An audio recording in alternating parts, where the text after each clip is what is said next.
Shaun Moore, CEO of Trueface. Thank you very much for joining me from PhocusWire.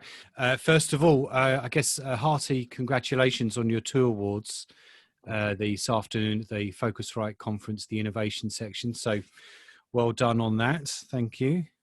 Thank you. Yeah, I appreciate it. Okay. And you were also named by us earlier this week as one of our Hot 25 travel startups to watch for next year. So we're quite pleased that one of the ones that we had selected for that collection has clearly struck a chord with our audience and our dragons today at the conference. So that's all great.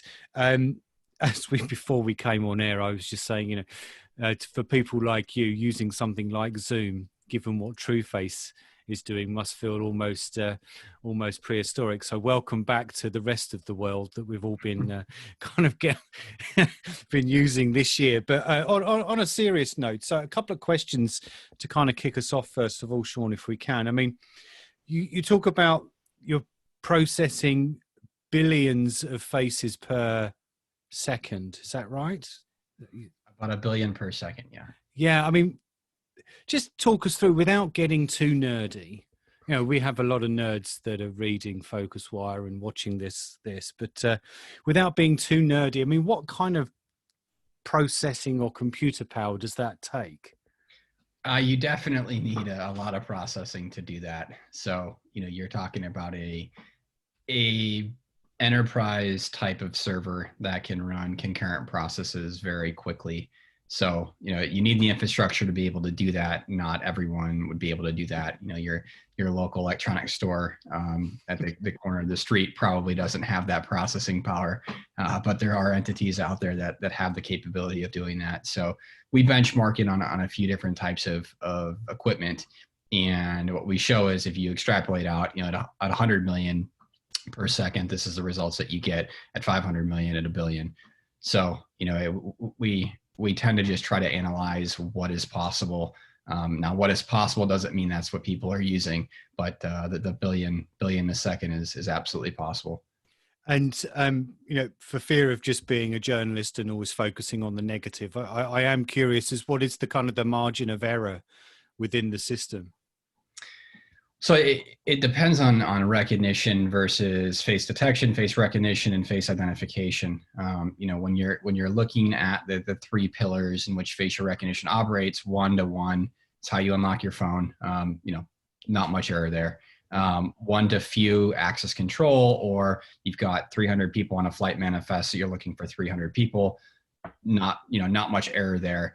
The thing that concerns people and where the kind of gap of error would be the 1-to-many. So if you're looking for one person amongst 500 million people, or call it a million people, that becomes the cause for concern. And so there are benchmarks like NIST out there who test accuracy on larger data sets. So that's kind of the area in which all the companies in this space are looking to improve and to rebalance training data so that we're getting a proportionate response across all ethnicities and genders. And, it's still very, very accurate. Yeah, it's very impressive. Now, very typical of Eric Blatchford for the first comment to make was holy shit, man. I mean, if you're inspiring someone like Eric Blatchford to react like that, I would imagine that's a reaction that you get quite a lot, is it? Yeah, I think facial recognition for a lot of people is Hollywood. It's stuck in a couple of movies that were put out 10 years ago, and that's people's typical interaction with the technology. And Apple did a great service to the industry, I think, back in 2017 when they announced facial recognition for the phone. Yeah. Because it brought it to the consumer, and that's something that everyone thought would hurt the industry, the incumbents in the industry. And in fact, it really drove confidence in what we were doing. It drove demand for what we were doing. People started to realize that they can use this technology at home. They can use it to unlock their phone. They can use it to transact. They can use it to board a plane. So it really did open up a lot of opportunity that, it took a company of that size to say, we trust this technology. We believe that this is the future, to really push the industry forward. So, I think we do still, a lot of people are still very surprised at the capabilities that we have and what we can do and how quickly it can be done. But people are starting to see it more and more in their day-to-day life, which translates to them being more comfortable with it. Yeah, certainly my mother is 75 years old, and she's got facial recognition on her phone, and she just giggles, and she just thinks it's great. So it is that kind of wider acceptability that this is something that is part of our kind of, I don't know if culture is the right word, but the way we just kind of interact with things. And one of the things you said, Shaun, during your presentation was it can be used for replacing physical patrols. And I think this was around the security aspect. And I wonder if there's how does an organization, whether it's Homeland Security or whatever, how do they strike a balance, do you think, between using your technology and sometimes travelers or the public actually like the reassurance of seeing physical patrols? I mean, how are they kind of tackling that? That it's a bit of a dilemma almost. I definitely think there's no replacement for having a physical presence, and the safety that instills in people. So it's more of being able to have more eyes on things more efficiently when resources are constrained. You look at the airports that are down to 20% capacity, or just recently were. It's very difficult for that sizable reduction in staff to monitor everything and to sit in a room and look at incidences, and just very, very difficult. So it's not really meant to replace that human in the loop. I mean, it's definitely not meant to replace that human. What it's meant to do is augment their decision making and, get them to the what faster, what's important to them. And so, if an incident happens, we can deploy people exactly to where that incident is, not just say, hey, it's over in the northwest corner. So I think it's just meant to augment really the security and the protocol that's in place. It's not meant to replace those people. I do think a physical presence is still very helpful. Yeah. You talked a lot in your presentation about airlines and airports, but clearly this has so many use cases elsewhere around the industry. Are there other elements within the industry that you consider to be kind of the next part? Is it hotels? Is it ground transportation? Is it, where do you see the next kind of opportunity other than the aviation part? Yeah, I think you look out 3 to 5 years, and it's difficult to predict where we'll be as a an economic country here in the U.S. It's difficult to know how comfortable people will be traveling, how comfortable they'll be, staying at hotels, going to concerts, going to stadiums. So when we think about what areas that we can affect throughout that entire travel process, hotels become pretty obvious to us that there's opportunity to drive value there with, the density information with facial recognition for access control, getting people in faster, getting people into their room faster without a key card, accessing parks, accessing business rooms, the lounges. So we start to look at, from the time that you purchase a ticket, who do you interact with? You get into a car, you go to the airport, you interact on, I think, 16, 17 different touch points before you get to your gate. Yeah. And then you get off the plane, you get in a car, and you go to your hotel. So, and then, from there you go to dinner. So there's a lot of this customer journey, which, if there was one single credential, that being your face, we could smooth that process out, make it much more efficient, much more secure, and be entirely sure that it was you. So, I think when we look out that into the 3 to 5 years, we see an immediate need in the airports for boarding, for baggage drop, for security.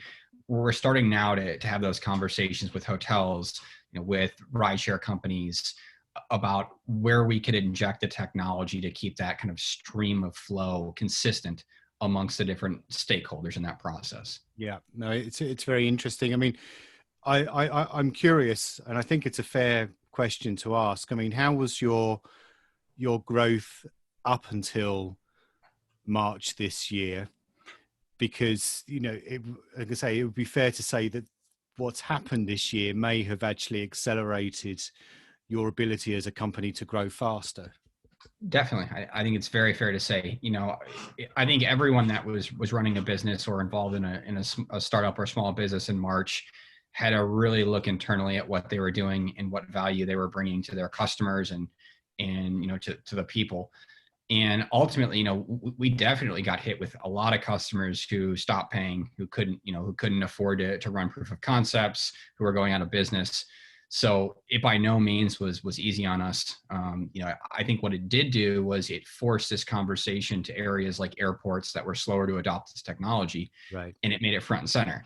And I think that the shift for us happened probably from March to June, where there was a lot of drop off on commercial proof of concepts and clients that were not necessarily, they didn't need this technology right now. The airports need to get people back in. The airlines want to get people in the air. The hotels want people coming to their hotels. So technology is a way that they can make people feel more comfortable, and that truly it can be more comfortable. And there's responsibility from those airlines and airports to adopt this type of technology to limit risk and to reduce the risk. So I think it did it. It thrusted this type of technology, forward in this space, because it is seen as a way to get people back comfortable, to do it responsibly, to do it safely, and to get people back enjoying some of the pleasures of traveling. Yeah, indeed. We all remember those from a dim and distant past, don't we? Right. And last of all, Shaun, if I may, correct me if I've got the figures wrong, but you've raised a very modest amount of money.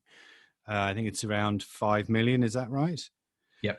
Now, given right at the beginning of our conversation, we were talking about processing power and all those kind of things. It seems an extraordinarily low amount of money to be building something that's so high tech. How have you done it with almost no investment capital? A lot of hard work. I've got an incredible team. We've got people that work extremely hard, are very, very bright, and we would not be anywhere near where we are today without that team. So, I think you look at some of the other players in the space, and they've raised a ton of money. They're not moving nearly as fast as we are. So, there is some balance to that. These larger companies typically buy, smaller companies to keep innovation, and we've been holding on to our size. And I think, moving into next year, we are considering another round of funding that would prop us up quite a bit to grow very fast. But we've been managing to do it on a really good pace, a really good trajectory. We've grown the team this year. I think we brought on 8 new people. So, even amidst a pandemic, we are rapidly growing and doubling the business, month over month. So it's pretty impressive. I'm very excited about it. We've got, like I said, a really good team to do it. So we'll grow. I don't think the lack of, or the low amount of money has stopped us from doing anything. And frankly, we haven't gone after anymore. So, Yeah. It's a good position to be in for us. Yeah. Certainly the growth from this year, the profile that you will have gained from winning earlier on today, and being named as one of our Hot 25, you might find some investors come knocking before you need to go and seek them out. So Shaun Moore, CEO of Trueface, thank you so much for joining us, and congratulations once again. Yeah, thank you.